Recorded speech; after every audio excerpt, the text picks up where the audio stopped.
Assalamualaikum warahmatullahi wabarakatuh.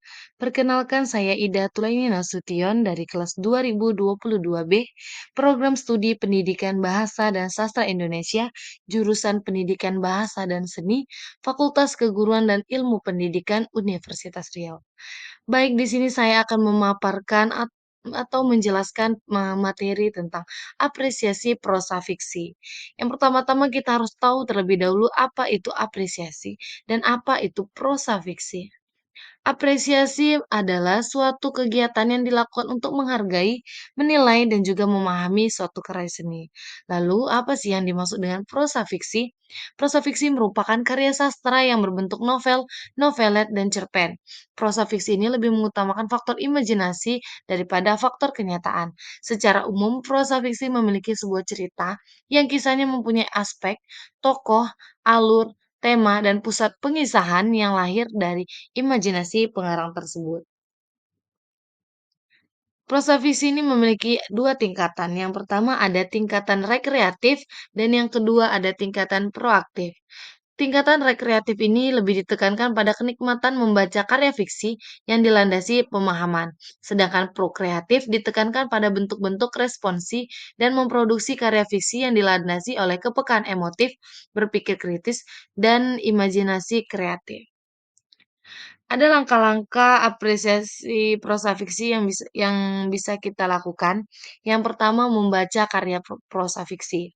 Lalu kita melihat dan menilai hubungan antara gagasan dan pengalaman yang ingin disampaikan oleh pengarang. Yang ketiga, menemukan relevansi karya sastra dalam kehidupan sehari-hari.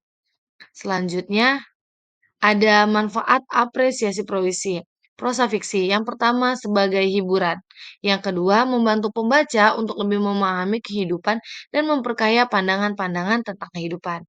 Yang ketiga memperkaya dan mempertajam kepekaan sosial, budaya, religi, dan juga batin. Yang keempat mengasah kepribadian dan memperhalus budi pekerti. Yang kelima memperkaya kemampuan berbahasa. Bukankah apresiasi prosa fiksi ini sangat bermanfaat?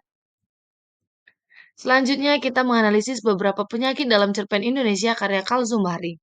Yang pertama, pada pada artikel ini, ia bersifat abstraki. Cerpen yang baik mengkonkretkan yang abstrak. Ide filsafat sistem moral adalah hal abstrak yang harus dikonkretkan di kehidupan dengan peristiwa, momen, dan juga karakter. Yang kedua, kecenderungan ingin merangkum terlalu banyak ide, hal, peristiwa dalam sebuah cerpen. Jadi kurang rancu untuk dibuat dalam cerpen. Yang ketiga, kurangnya disiplin menulis, kurang memperhitungkan dengan cermat cara penyampaian atau style yang digunakan.